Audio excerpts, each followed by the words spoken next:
जैसे ये पलकें हैं ना हमारी, ये झपकती हैं, बस इन पलकों में ही प्रभु विराजमान है। इस हृदय में दो डाल, एक में हरी है, एक में जीव है। जितने पास प्रभु है इतने पास और कोई भी नहीं है, परंतु हम माया से ढके हुए, हमारे चक्षु, ये चर्म चक्षु ढक गए हैं माया के आवरण से। जैसे मोतियाबिंद हो जाता है ना तो दिखाई नहीं पड़ता, चिकित्सक के पास जाना पड़ता है, वो आवरण हटा देता है चिकित्सक तो दिखने लगता है साफ। ऐसे ही कोई मिल जाए, कोई संत मिल जाए, कोई रसिक मिल जाए जो माया का आवरण इन चर्म चक्षुओं पर से हटा दे तो प्रभु दिखने लग जाएंगे। वृंदावन में बांके बिहारी हो, राधा वल्लभ लाल जी हो, राधा रमन लाल जी हो, पल पल में पर्दा डालते रहते हैं कि कहीं ऐसा ना हो कि ये इनके नैन किसी से मिल जाएं और ये उसी भक्त के साथ चले जाएं जो प्रेम से इनको ले जाएगा। प्रभु तो प्रेम के भूखे हैं, जो प्रभु की ओर देखता है।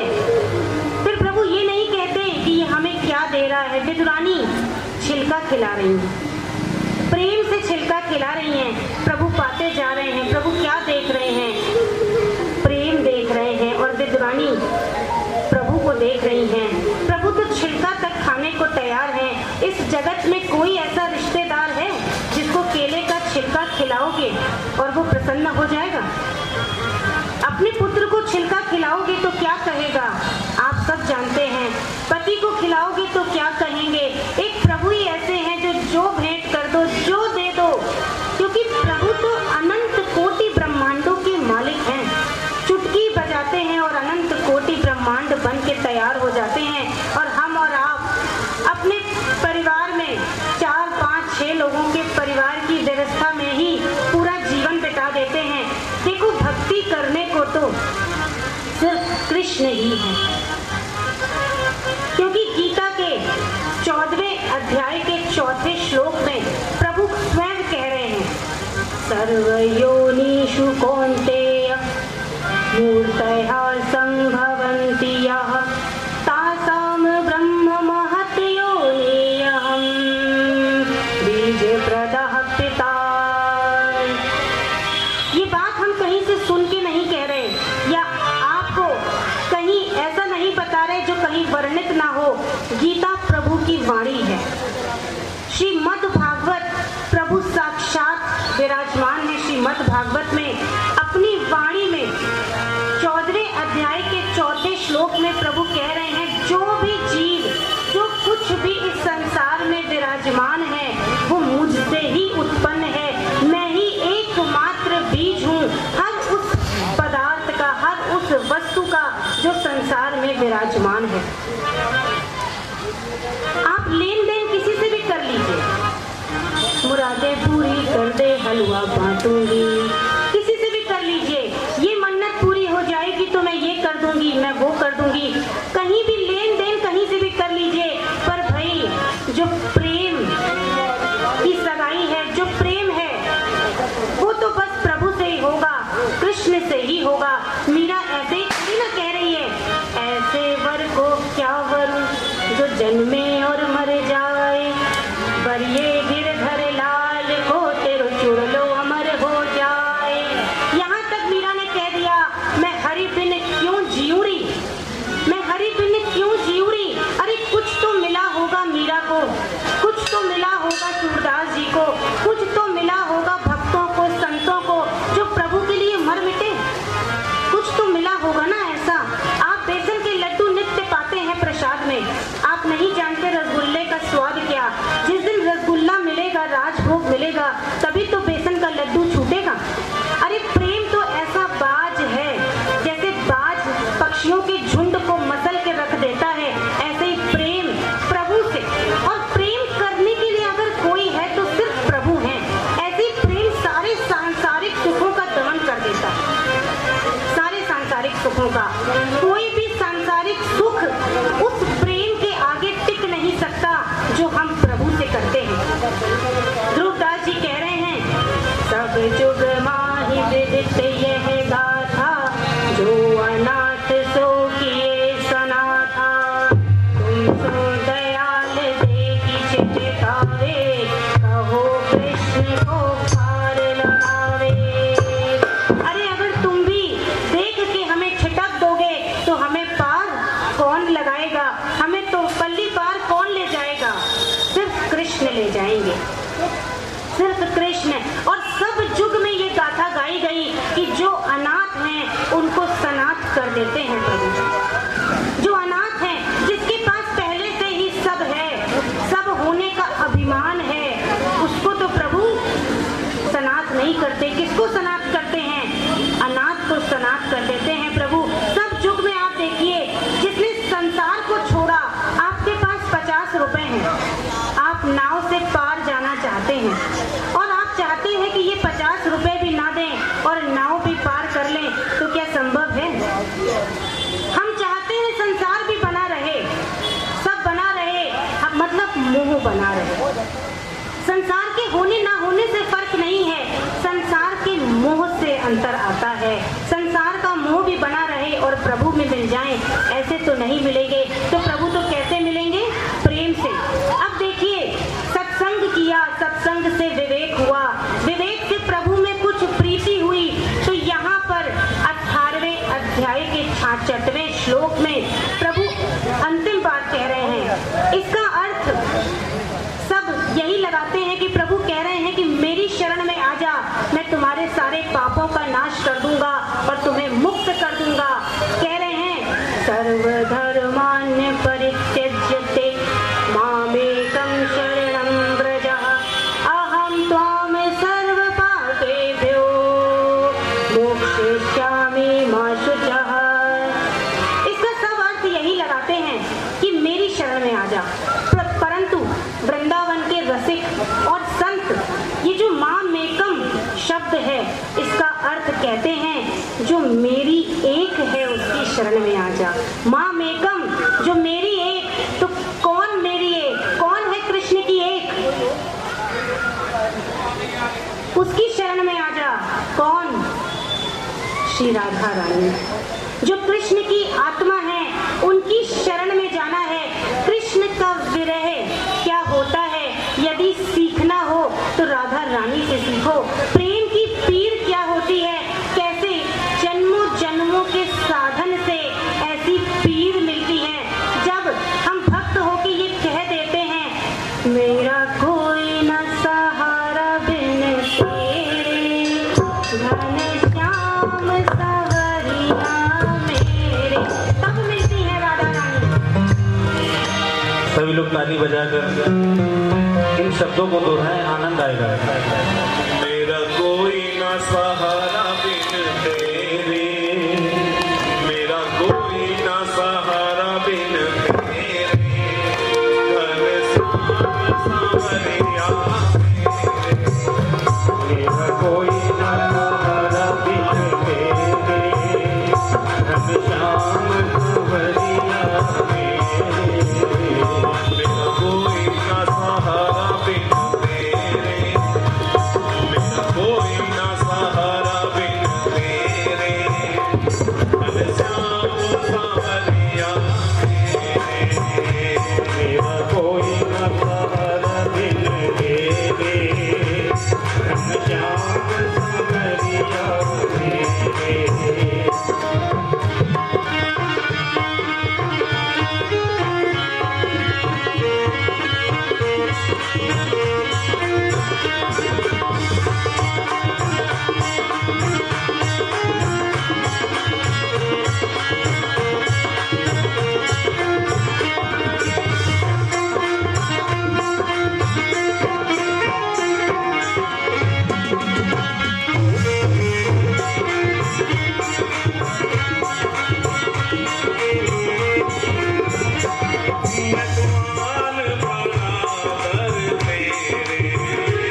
किए उपकार कनेरे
वो थोड़ा हाथ उठाना और तालियां लगाएं, क्योंकि जो प्रभु के पास होते हैं वही खास होते हैं।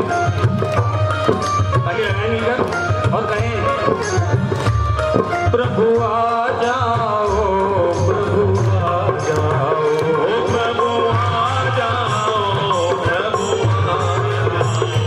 अब और न मुझको तरसाओ, अब और न मुझको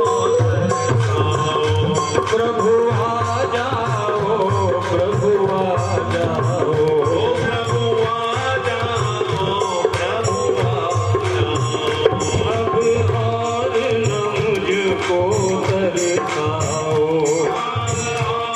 न मुझको तरसाओ,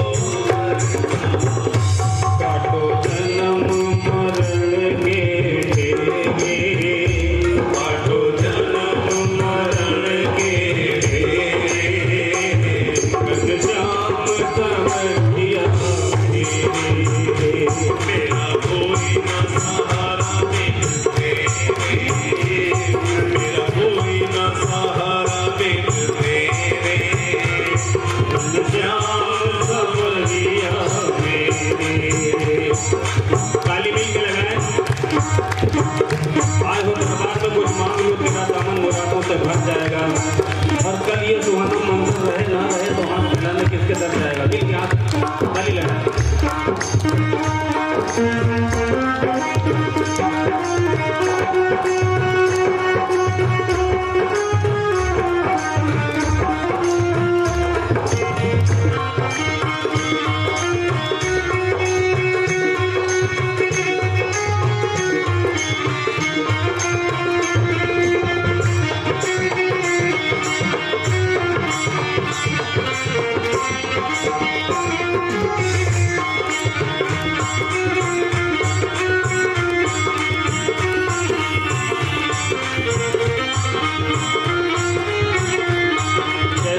राधा और मीरा ने आभास किया प्रभु के दर्शन के, इस तरह आप भी आभास करें।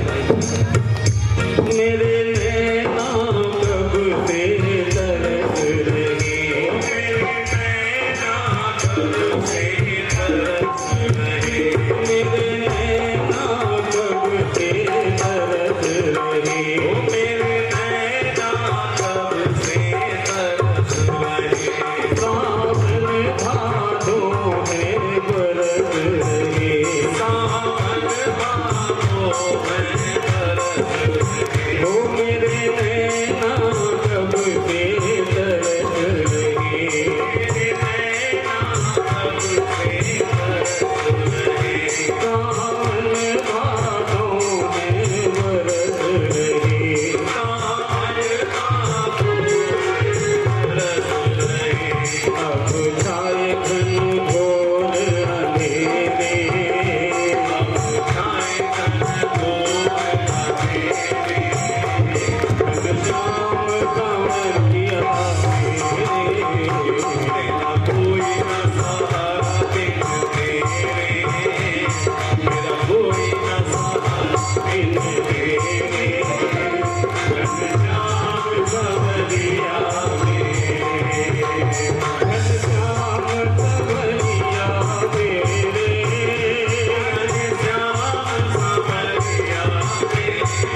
व्यर्थ बातों में अपना जीवन व्यतीत कर देते हैं, लेकिन जब सत्संग आता है ये मानते हैं, ये सोचते हैं कि ताली बजाना पैदा होगा कि नहीं होगा।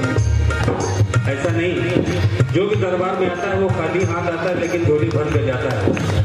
ताली मिल के बजाएं। जिस दिन से दुनिया में आया, जिस दिन से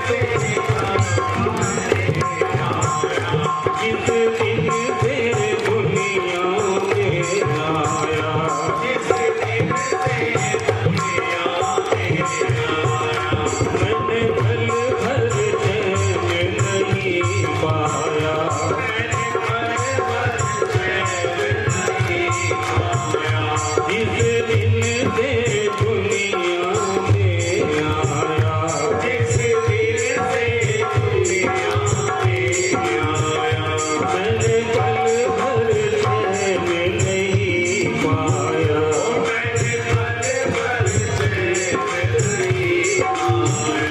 सहे कष्ट घनेरे, सहे कष्ट घनेरे, घनश्याम सांवरिया मेरे,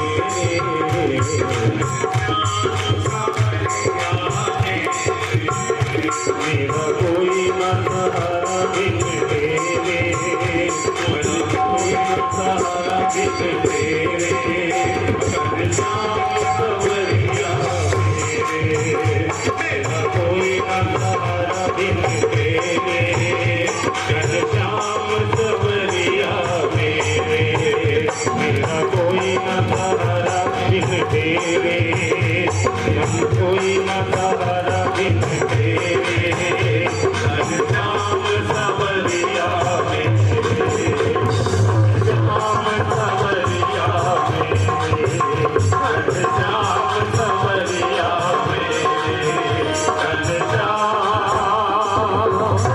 सांवरिया।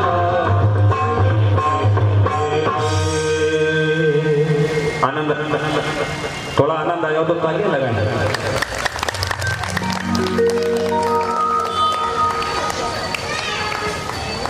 हमको मिला जियावर हारा, हम न मरी हैं संसारा। ऐसा जियावर हारा मिल गया हमें, कृष्ण मिल गए, राधा मिल गई। फिर भी देखो तो हम दुनिया से गर्ज करते हैं, हमें लगता है ये हमारे लिए कुछ कर दे, वो हमारे लिए कुछ कर दे। प्रभु खुद कह रहे हैं मेरी शरण में आ जा, मैं सारा योग क्षेम वहन करूंगा।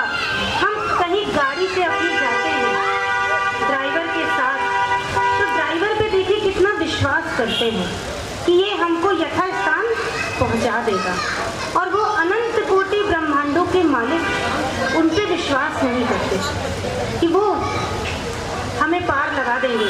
उन पे विश्वास करना है, क्योंकि तुलसीदास भी कहते हैं जा पर कृपा राम की होई, ता पर कृपा करे सब कोई।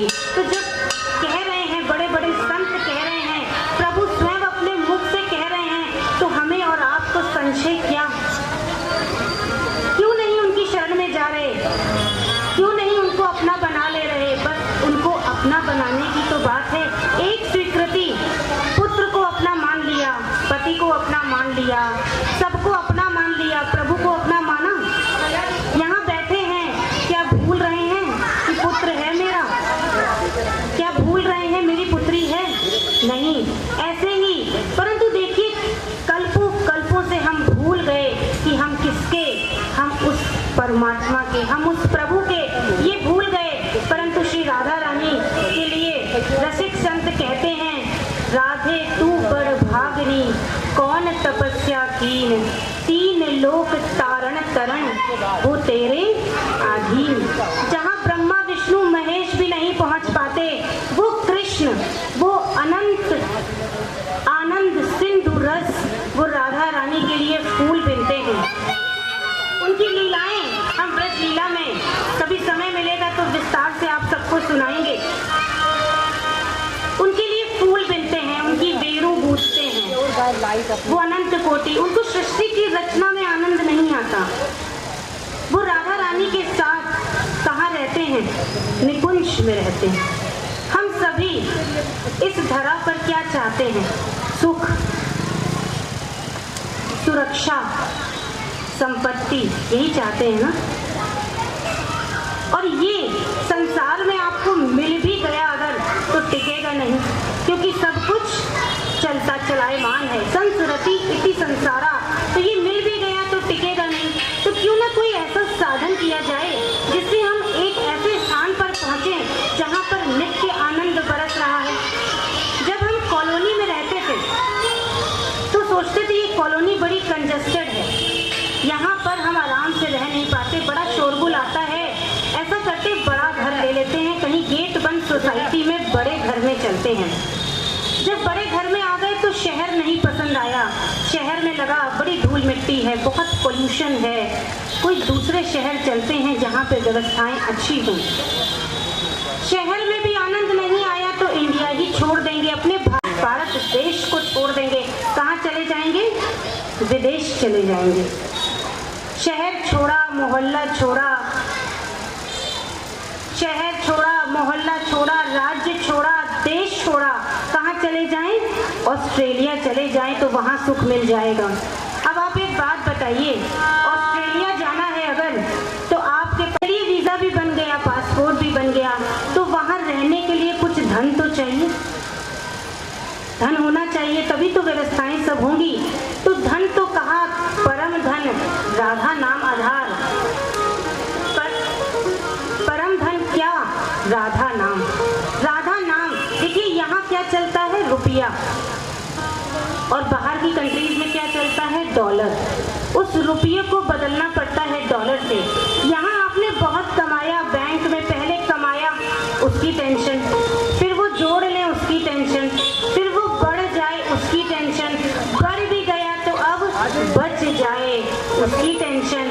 तो ऐसा कुछ जोड़ो और साथ वो भी नहीं जाएगा, साथ वो भी नहीं जाएगा तो कुछ पैसा कितना भी जोड़ेंगे डॉलर में कन्वर्ट करना पड़ेगा। ऐसे ही वहाँ निकुंज जाने के लिए कौन सा धन बटोरना है? राधा नाम धन बटोरना है। कुछ लोग कहते हैं कि राधा का नाम गीता में नहीं, राधा का विवरण भागवत में नहीं। मैंने अभी आपको एक 18वें अध्याय के 66वें श्लोक से बताया कि कैसे, क्योंकि राधा तत्व बहुत छुपा हुआ तत्व है, बहुत गूढ़ तत्व है। आपकी जब कोई बहुत इम्पोर्टेंट एफडी होती है उसको बिल्कुल छुपा के रखते हैं ना आप लॉकर के अंदर, और उसमें वो व्यवस्था भी करते हैं नंबर वाली, पिन कोड वाली, कि कोई देख ना ले। ऐसा ही गुप्त धन है श्री राधा रानी, जिनको कृष्ण ने बड़ा छुपा के रखा है। एक श्लोक में गीता के बस कहा, माँ मेकम शरणम व्रजा, जो मेरी एक है उसकी शरण में आ जा। और नारद पांचरात्र में क्या कह रहे हैं नारद जी राधा रानी के लिए? हरेर अर्ध तनुराधिका राधिका अर्ध हरि, हरेर अर्ध तनुराधिका राधिका अर्ध हरि, आत्मानं विहाय करोति अर्धेन स्त्री अर्धेन पुरुषः। हरि की अर्ध राधा, राधा के अर्ध हरि। एक ही आत्मा है जो दो में विभाजित है, अर्धेन स्त्री अर्धेन पुरुष। आत्मानुराधिका तस्य, कृष्ण की आत्मा है राधा रानी। जैसे हम सब जीव परमात्मा से मिलना चाहते हैं, अपनी आत्मा को परमात्मा से मिलाना चाहते हैं, ऐसे ही परमात्मा की आत्मा कौन? श्री राधा रानी। कृष्ण कहते हैं राध्यते यया स राधा, जो मेरी अमला भक्ति, उत्तमा भक्ति, प्रेमा भक्ति से हर स्थान, हर क्षण, हर कण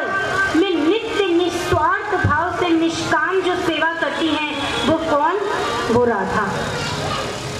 और फिर कहा राधैव आराध्यते मया, जिनकी मैं अमला भक्ति, प्रेमा भक्ति, उत्तमा भक्ति से हर स्थान, हर क्षण निष्काम भाव से सेवा करता हूँ और प्रेम करता हूँ, वो कौन? राधा रानी। यह कृष्णा सापी राधा चया राधा कृष्ण एव सा, एक ज्योतिर दधा मित्रम राधा माधव रूपम। एक ज्योति थी, वो एक ज्योति दो में विभाजित हो गई, वही है राधा और कृष्ण। तो ये रहते कहाँ? निकुंज में रहते। राधा वल्लभ लाल को कहते हैं नव निभृत निकुंज विलासी। एक है गोलोक, ब्रह्मलोक, तपलोक, महर लोक, पितृलोक। आज हमारे पितृ वापस जा रहे हैं। आप सब पूरा देर से आए। मैंने शुरू में भी बताया आज बड़ा ही पवित्र दिन है और श्री शुक्ला जी की वजह से ये संभव हुआ, यहाँ पर हरी चर्चा हो पा रही है। आपने 16 दिन पितरों के निमित्त तर्पण किया, परंतु आज जब वो जा रहे हैं तो उनके जाने में भी प्रकाश हो रास्ते में।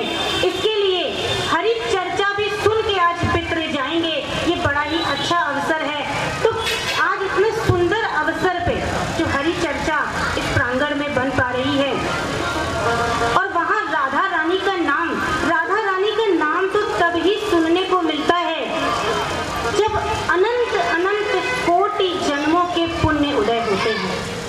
मैं बता रही थी कि महरलोक, जनलोक, तपलोक, सत्यलोक, ब्रह्मलोक, स्वर्गलोक, बहुत से लोक हैं। इसके परे एक वैकुंठ धाम है जहाँ विष्णु जी लेटे हैं शैया पर और लक्ष्मी जी चरण चापन कर रही हैं। गोलोक है जहाँ पर राधा रानी है, श्री कृष्ण है, मैया यशोदा है, नंद बाबा हैं, गैया हैं, उन गैयों के साथ वहाँ रह रहे हैं गोलोक में।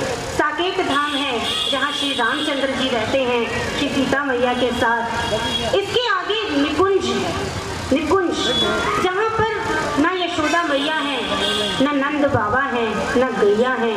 वहाँ पर तो श्री राधा रानी हैं और श्री कृष्ण हैं और उनकी सेवा में नित्य निरंतर लगी हुई सखियां हैं जो नित्य निरंतर श्री कृष्ण और श्री राधा को आह्लाद देने में लगी रहती हैं। श्री राधा रानी कौन?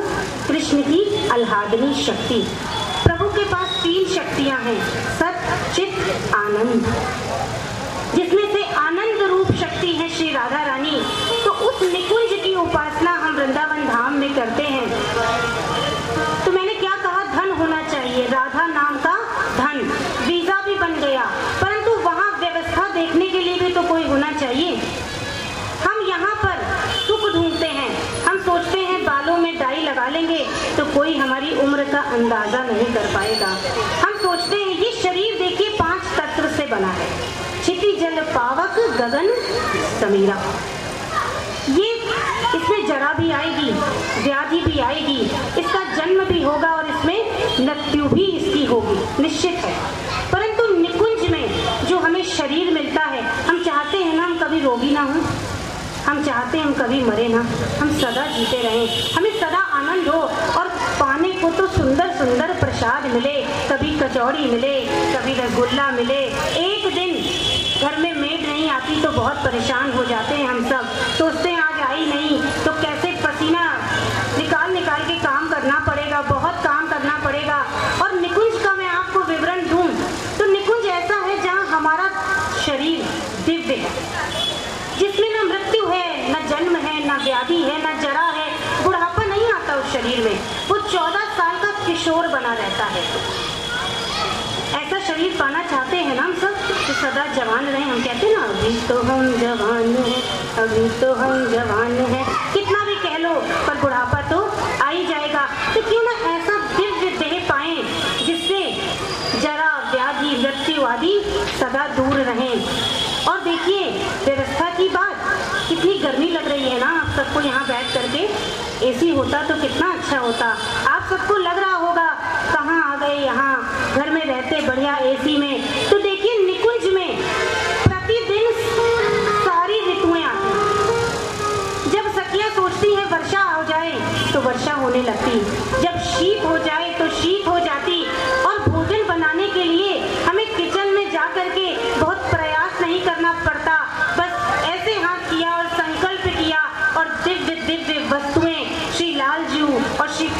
प्रभु की सेवा में प्रस्तुत हो जाती हैं। तो ऐसा कोई स्थान है यहाँ धराधाम पर? आप विदेश भी चले जाइए तो भी इतनी ठंडी पड़ती है, कई स्थानों पे बहुत गर्मी पड़ती है। आप कोई भी ऐसा स्थान धराधाम पे मिलेगा जहाँ संकल्प से ही बात बन जाए, जहाँ एक दिन में सारी ऋतुएं आती हों, जब मन किया बसंत आ गया, ऐसा कोई स्थान मिलेगा क्या? ऐसा स्थान तो सिर्फ निकुंज है जहाँ श्री राधा रानी है और श्री कृष्ण है, परंतु वहाँ जाने के लिए भी पात्रता होनी चाहिए। अब आप यहाँ से विदेश जाएंगे, क्या करते हैं आप? I am house wife. तो हाउस वाइफ वहाँ यूएस में जाके क्या करेगी? कुछ ना कुछ तो आना चाहिए, नहीं तो पति का कोई काम और व्यवस्था वहाँ होनी चाहिए, तभी तो जा पाएंगी। नहीं तो पुत्र की कोई व्यवस्था हो तो कोई तो जानने वाला हो। तो कौन जानने वाला? तो कहा गुरु। गुरु बिन गति नहीं होती। गुरु कौन? जो भू अंधकार से रूप प्रकाश में ले जाए, वो गुरु। तो जब वो गुरु मिलता है और वो राह दिखाता है, एक उपासना पद्धति बताता है, एक रस रीति बताता है, तभी समझ में आता है। जैसे आप यहाँ से, आपको दिल्ली जाना है, आपको कोई बताने वाला नहीं कि आप जाइए, टिकट ले लीजिए, यहाँ इस प्लेटफॉर्म पे ट्रेन मिलेगी, इसमें इस समय ये ट्रेन यहाँ से प्रस्थान करेगी, यहाँ पर चले जाइएगा। तो आप कैसे जाएंगे? आप तो भटकते भटकते, पता नहीं 6 घंटे की यात्रा है कानपुर से दिल्ली, आप भटकते भटकते पता नहीं कितने दिन और कितने साल में पहुँचेंगे। तो गुरु क्या करता है? गुरु पता बता देता है, गुरु तरीका बता देता है। देखिए, यहाँ से दिल्ली जाना हो, पैदल भी जा सकते हैं, रिक्शे से भी जा सकते हैं, कार से भी जा सकते हैं, ट्रेन से भी जा सकते हैं, हवाई जहाज से भी जा सकते हैं। तो गुरु एक ऐसा हेलीकॉप्टर है जो बस 1 घंटे या 45 मिनट में आपको यथास्थान पहुंचा देगा। ऐसे आप जीवन भर ये मंत्र कर लीजिए, वो साधन कर लीजिए, कुछ भी कर लीजिए, परंतु देखिए डेस्टिनेशन नहीं पता है तो जर्नी कैसे होगी? जर्नी तो तभी सक्सेसफुल है जब डेस्टिनेशन पता हो। तो गुरु डेस्टिनेशन बता देता है। निकुंज जाना है, ध्रुवदास जी कहते हैं, सबते कठिन उपासना, प्रेम पंथ रस रीति, राई समझो चले मन, छूट जाए ध्रुव प्रीति। प्रेम ऐसा होता है कि राई सम भी मन अगर इधर उधर गया तो प्रेम छूट जाता है। प्रेम तो तभी हो सकता है जब नित्य निरंतर ध्यान बना रहे। किसका? और देखिए, ध्यान किसका बना रहता है? जिसमें आकर्षण होता है। हम संसार में रह के जहाँ सबसे ज्यादा आकर्षित होते हैं, ध्यान वहीं जाता है। हम कहते हैं मन नहीं लगता। हमने मन लगाने का प्रयास कब किया? ये बच्चे बैठे हैं, इनके माता पिता भी इनसे कहते होंगे पढ़ती नहीं। तो कब देखो, पढ़ेगी तो तब ना, जब किताबें खोलेगी, बैठेगी, मन को लगाने का प्रयास करेगी। जैसे जब घोड़ा होता है, चलता है, टांगे से लगा हुआ घोड़ा है, आगे चलता है तो टांगे वाला क्या करता है? जब घोड़ा पहले चलता है टांगे से, तो घोड़ा इधर देखता है, उधर देखता है, तो टांगे वाला क्या करता है? उसके ऐसे एक आवरण डाल देता है। आपने अगर देखा हो, टांगा तो अब हम कहाँ देख पा रहे हैं, अब तो हम बस कार और टांगा देखा कभी? तो टांगे वाला क्या करता है? घोड़े के अराउंड ऐसे आवरण डाल देता है ताकि ना घोड़ा इधर देखे ना उधर देखे। तो उसका क्या होगा? उसका अभ्यास बन जाएगा सामने देखने का। करत करत अभ्यास जड़मति होत सुजान। अभ्यास करना पड़ेगा, मन लगेगा, परंतु मन तब लगेगा जब कोई उपासना पद्धति होगी, जब मन को कोई ठौर मिलेगा, तब मन लगेगा। जहाँ प्रेम होता है वहाँ और कोई रस नहीं रह पाता।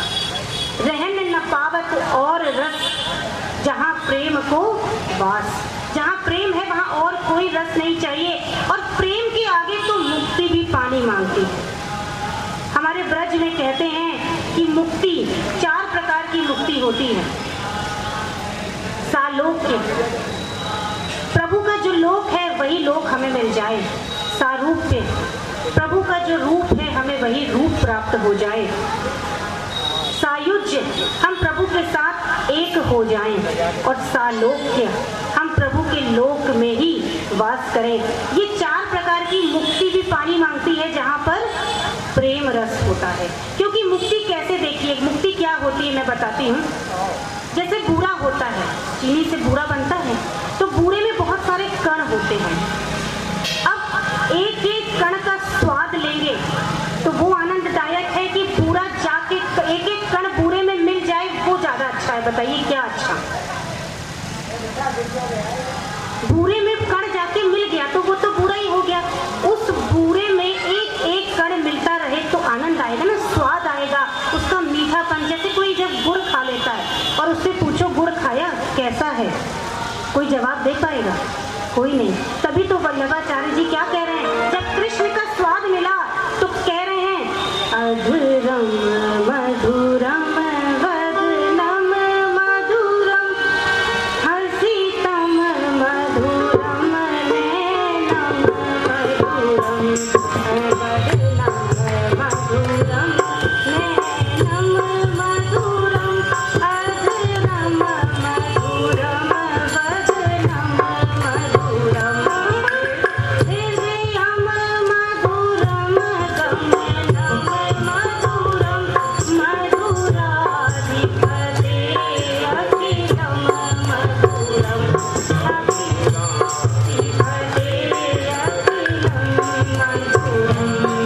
ऐसे मधुर हैं श्री कृष्ण।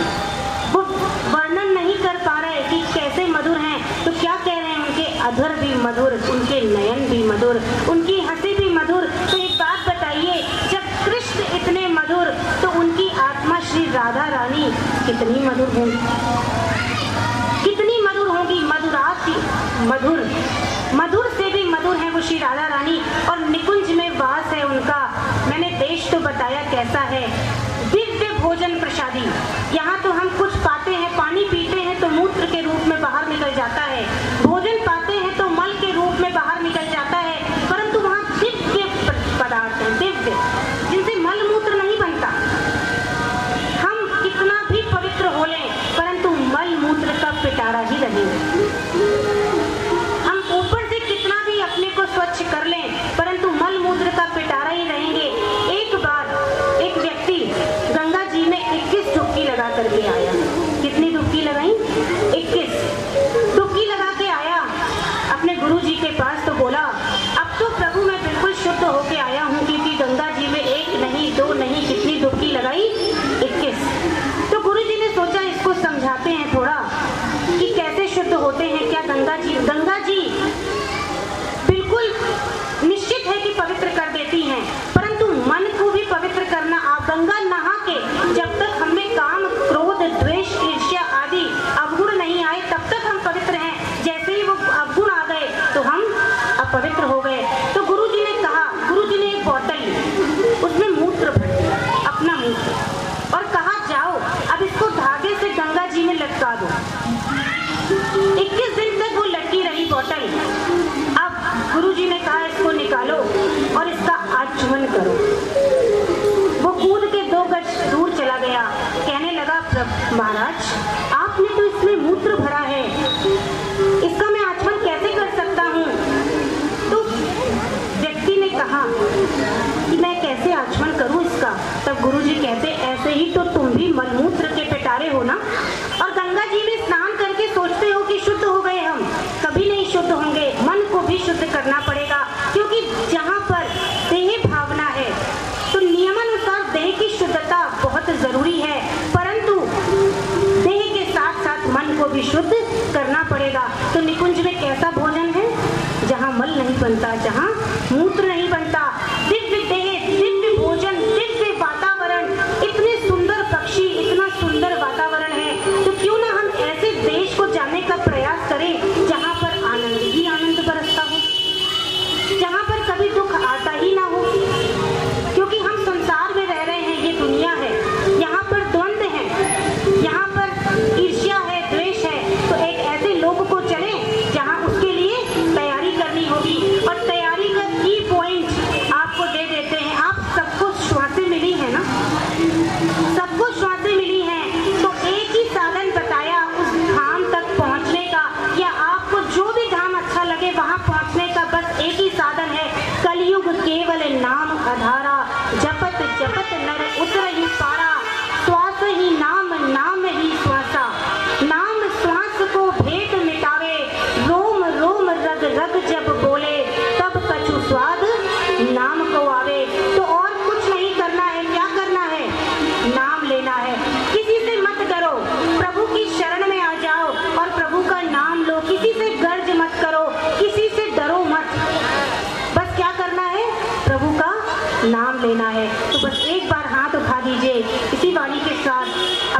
को विराम दूंगी जो नाम जप करेंगे या करते हैं। हाथ उठाइए जरा, क्योंकि नाम के अलावा और कोई ऐसा साधन नहीं है कलयुग में। मैंने आपको बताया सत्संग सबसे बड़ा, न तप बड़ा, न ध्यान बड़ा, न तीर्थ बड़ा, सत्संग बड़ा। और सत्संग में हमें एक ही बात समझ में आती है, नाम। प्रभु ने कलयुग में नाम में अपनी सारी शक्ति रख दी। तो बस ऐसे जीवन बीते कि जीवा में नाम रहे, और ऐसे जीवन बीते कि जब अंत समय आए तो प्रभु पीतांबर धारण करके सामने खड़े हो जाए। तो बस एक ही प्रार्थना करनी है, इतना तो करना स्वामी जब प्राण तन से निकले। और धन क्या सबसे बड़ा? राधा नाम धन। नाम धन, नाम धन सबसे बड़ा है। तो नाम धन बटोरिए और ये प्रभु से प्रार्थना में बहुत शक्ति होती है। प्रभु के सामने जाओ और आंखों से आंसू निकल आए तो समझना प्रभु ने तुमको देख लिया है। आजकल तो लोग दर्शन करते हैं तो वीआईपी पास बनवा लेते हैं, कुछ धनराशि देते हैं, पास ले लेते हैं, बड़े आराम से दर्शन हो जाते हैं। तुम दर्शन कर पाओ, प्रभु के ना कर पाओ, पर प्रभु तुमको देख ले। और ये पता कैसे चलेगा कि हमको प्रभु ने देख लिया? अगर रोम रोम रोमांचित हो जाए, हृदय पुलकित हो जाए, आंखों से आंसू निकल आए, संसार के लिए तो बहुत रोए। एक बार प्रभु के लिए रो के देखो। जो प्रभु के लिए रोता है उसको संसार रुला नहीं सकता। तो बस एक ही आसरा है कि प्रभु ऐसा कर दें कि अंत समय में सामने आ जाएं। गीता में कहा है, जैसा सुमिरन, जैसा तुम जीवन भर जो सुमिरोगे वही याद आएगा अंत समय में।